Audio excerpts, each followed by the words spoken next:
Welcome, Aries. This is Regina from Pacific Tarot getting ready to do your new moon in Aquarius reading, a solar eclipse.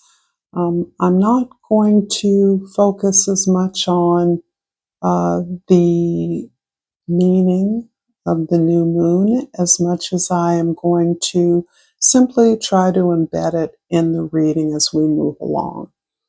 I do want to say at the outset that for many of you, I have absolute faith that you understand that this is a timeless reading. It is intended to serve you whenever you find it. However, my focus on the lunations is because it reflects the natural rhythm of life as I, particularly a woman, experience it in my body. However, we all do. And so much of this energy that I'm currently feeling is about the wisdom of the body. So, having said that, I first pulled an Egyptian sacred animal oracle and I got the Banabjetit. And this most unusual creature is featuring, looks like ram's heads and wings. So I'm going to read from the guidebook. And the key words are growth and renewal. The 4 ram heads represent the different qualities of the deity, while the wings symbolize the heavenly connection and supernatural power. Banabjetit, guardian of soil, fertility, and animals, brings with him a favorable period for investing in health, relationships, and personal growth projects. Right now, you have the opportunity to renew aspects of your life that need new energy, bringing healing, harmony, and strong, positive energy. It's time to act with purpose, manifesting your abilities in the world, and reaping fame, honors, and acclaim. Banabjetit represents an opportunity for growth, prosperity, and renewal in this phase of your life. Very auspicious. The ram's head are obviously a clear connection to your superpower, leadership, pioneering, discovering, exploring the unbeaten path. For your overall energy, I pulled the Queen of Swords, and this is describing, particularly for you, your openness to new ideas. And since this new moon is impacting you in the area of humanitarian concerns or the well-being of the planet, humankind at large. This is something you're not putting out, but you are open to receiving. So it feels as though you are in a position to be exposed to new ideas. You may be seeking out new ideas through the information that you're receiving. You may be responded to in presentations that you're making or things that you're writing with new counter arguments that are opening you up to differences that you had not formerly been aware of. Through the horoscope axis, I'm going to start with the 10th house, the midheaven. And this is the position of your social recognition, how you see yourself in the world, and how others see you. The 6 of Pentacles is describing your focus on healthy contracts and exchanges of energy. So that encompasses most customarily love and money. But this is about explicit contracts, how you are continually activating contracts that are essentially ongoing negotiations. So this is being clear about what you are willing to contribute in a partnership or for money, and what you will receive as a result of your efforts. This has to do with mutuality and reciprocity in relationships so that it is always fair and it is always subject to renegotiation. simply in the way that a healthy friendship is. As a relationship continues on, as a contract moves forward, the goalposts change, but that is not done without agreement by all parties concerned. And so this represents the kind of negotiation you are particularly adept at. In fact, your management of this kind of energy makes me think about your position in a company, an HR manager, for instance. Underneath the deck, the Ace of Pentacles, it leads me to believe you could be a financial advisor of some sort, someone who helps with finances or regulating monies coming in and going out. In the first house, the Five of Pentacles is talking about the way that you are redefining yourself very actively. You are putting yourself in a position, quite possibly visible in the world, but as part of a team. You may be the face of a team, but you are moving in an area that is requires you to problem solve how an enterprise, a project, or an effort is going to be sustained, launched and sustained. So this is a redefinition of who you are because you're moving into an area that is unfamiliar to you, but also it trades off of your experience in other arenas so that you don't come to it blank. You're informed, you're researched, but you recognize that as a team of collaborators, you are solving problems. That can be actually the nature of a business you have or a consultancy, solving problems for others. In the fourth house, house of your home, your family, your history, even the King of Swords is the mate of the Queen of Swords, obviously, in terms of a very productive partnership. This partnership looks as though it operates not only on an intimate foundational level, as in family, but also could be part of a foundational business or work effort so that you are well matched as partners. You are able to complement one another in what you do. It feels as though you are directing the effort, the dialogue, the work, and your partner or partners are able to expand on your leadership, fill in those areas where they are directed. So I hope I'm saying this correctly, but I do feel that you are both very objective. This is a very academic or intellectual exercise that you're involved in. It requires research and some level of accountability or responsibility to a public. In the seventh house, house of your significant others, the Devil card indicates that you are looking at your positionality in terms of larger social order.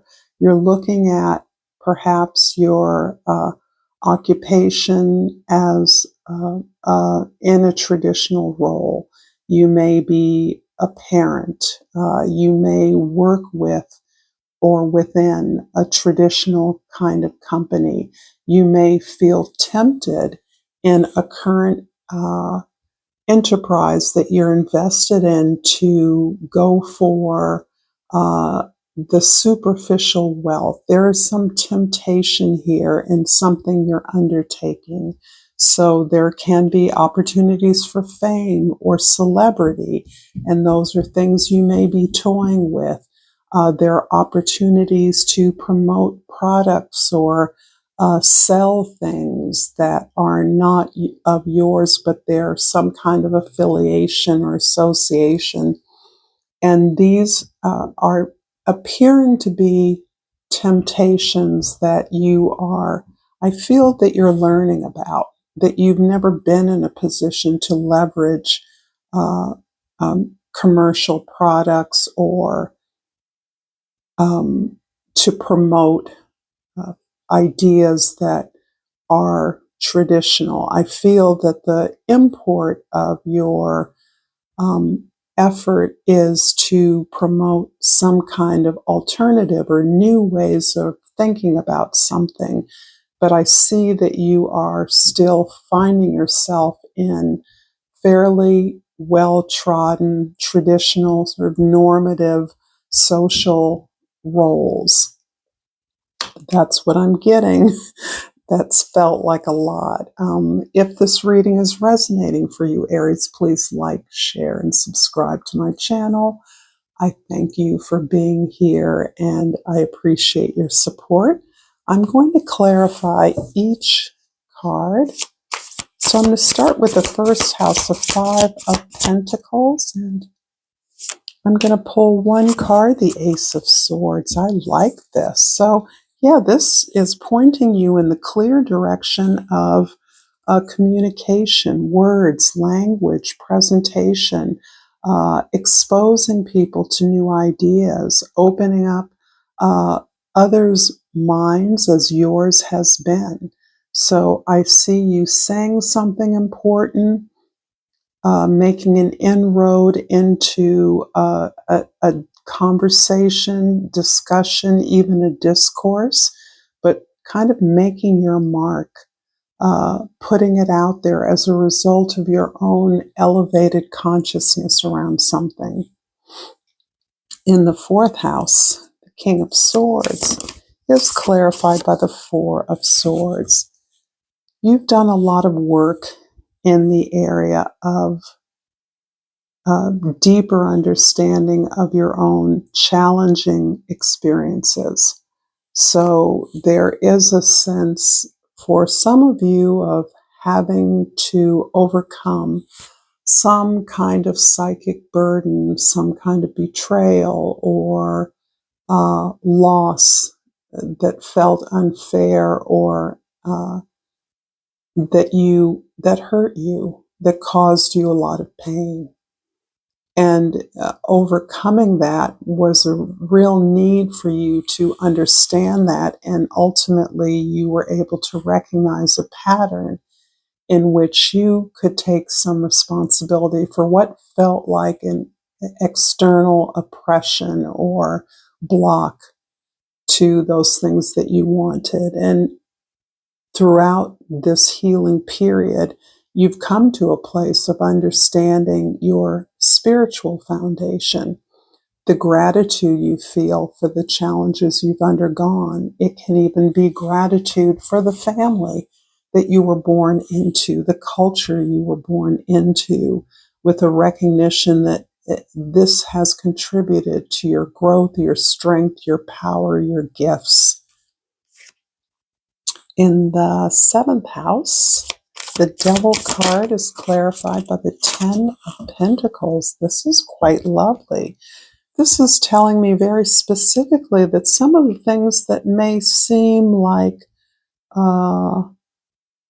bait or temptations actually, if chosen carefully, can lead to not only abundance for you, but abundance for the community that you feel responsible to or accountable to.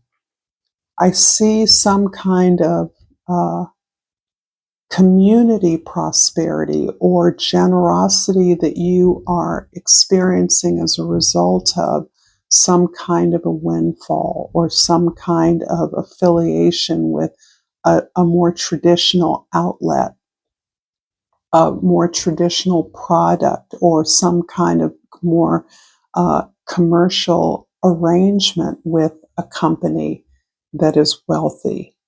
I see you perhaps receiving funds from an established donor or philanthropist as a way of supporting or fueling a business you're working on. And I see this as a very positive expenditure of wealth coming from what we might define as a more company or industrial or corporate interest. Your ability to be a charitable extension in some way, an educational program of a big company is a likely possibility, and one that would certainly lead to your own prosperity. In the 10th house, the Six of Pentacles is clarified by the Moon card. I'm very happy to see the Moon here. I see a lot of references to work that you've been doing for quite some time in terms of healing your own broken heart, really looking at the sadness. Sometimes it is almost like an imprint around memories that you hold. Sometimes this is about addressing the sadness for things you've lost, even if those are things that you understand that loss was productive for you, that it liberated you in some significant way. But there's still a connection to the mystery of who you are. There's an awareness that, as grateful as you are for the connections you now recognize that support you in your life, there's much more there. There's much more to dig into, to understand, to allow yourself to respond to. And this feels as though it may be part of understanding relationships in the past. It can also be about taking a new role or position among those who you find support with and from. So this can be changing relationships with your ancestors. And I do feel for the Aries I'm reading for, or any of you I'm reading for, Aries or not, that you are having a much more active and participatory relationship with your spirit team, however that is comprised of for you. I'm going to finish this reading with the Crystal Oracle, and what jumped out was the Shungite, and the key word is discipline. I practice the art of discipline, and it brings freedom to my soul. Thank you so much, Aries, for this reading. Again, please like, share, and subscribe. Until next time, namaste.